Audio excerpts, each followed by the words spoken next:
بسم اللہ الرحمن الرحیم۔ السلام علیکم۔ Welcome to my YouTube channel horror stories with Gul. اگر آپ کو میری کہانی پسند آئے تو اسے لائک اور شیئر ضرور کیجیے گا اور میرے چینل کو سبسکرائب کیجیے گا۔ تو چلیے شروع کرتے ہیں آج کی کہانی۔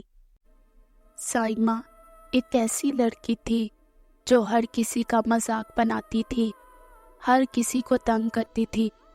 ایک دن گھر میں رات کو سب بیٹھے ہوئے تھے، بڑے بزرگ پرانے زمانے کی باتیں کر رہے تھے، جنات اور چڑیل وغیرہ کی، کہ گاؤں میں برگد کے پیڑ پر چڑیل ہے، رات کو اس راستے سے کوئی نہیں جاتا۔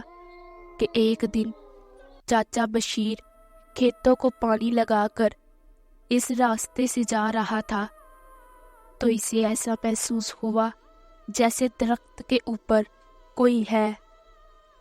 جب چچا بشیر نے درخت کے اوپر دیکھا تو لال کپڑوں میں کوئی عورت اوپر بیٹھی ہوئی تھی جو اسے غور سے دیکھ رہی تھی اور اپنی طرف اشارے سے بلا رہی تھی۔ چچا بشیر اسے دیکھ کر ڈر گیا۔ اس عورت کی آنکھیں بالکل لال تھیں، جیسے کوئی آگ کا انگارہ ہو۔ چچا بشیر ڈر کے مارے وہاں سے بھاگ رہا تھا تو پیچھے سے اس عورت نے آواز دی، بشیر اس راستے سے دوبارہ مت آنا۔ تو اس دن سے کوئی گاؤں والا اس راستے سے نہیں جاتا۔ تو بس یہی سننا تھا کہ سائمہ زوروں سے ہنسنے لگی اور مذاق اڑانے لگی، بشیرہ دوبارہ اس راستے سے مت آنا، بشیرہ میں تمہیں کھا جاؤں گی۔ اس پر دادی نے اسے سمجھایا، بیٹا ہر بات کو مذاق میں نہیں لیتے۔ پر وہ کہاں کسی کی سننے والی تھی، ہنستے ہنستے اپنے کمرے میں چلی گئی۔ اگلے دن سائمہ اسی راستے سے جا رہی تھی تو اس درخت کو دیکھ کر رک گئی اور کہنے لگی، چڑیل جی آپ کو چچا بشیر دعا سلام دے رہا تھا۔ یہ کہہ کر ہنستے ہوئے آگے اپنی سہیلی شینو کے گھر چلی گئی۔ دونوں سہیلیوں نے خوب گپے شپے مارے، باتوں باتوں میں بہت دیر ہو گئی۔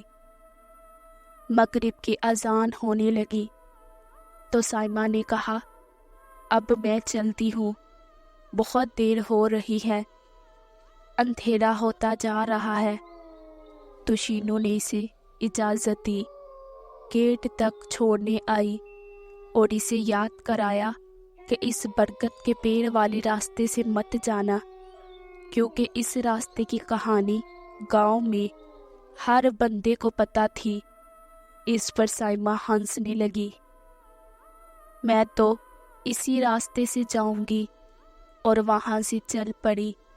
اور جب برگد کے پیڑ والے راستے پر پہنچی تو اسے محسوس ہوا کہ میرے پیچھے کوئی آ رہا ہے۔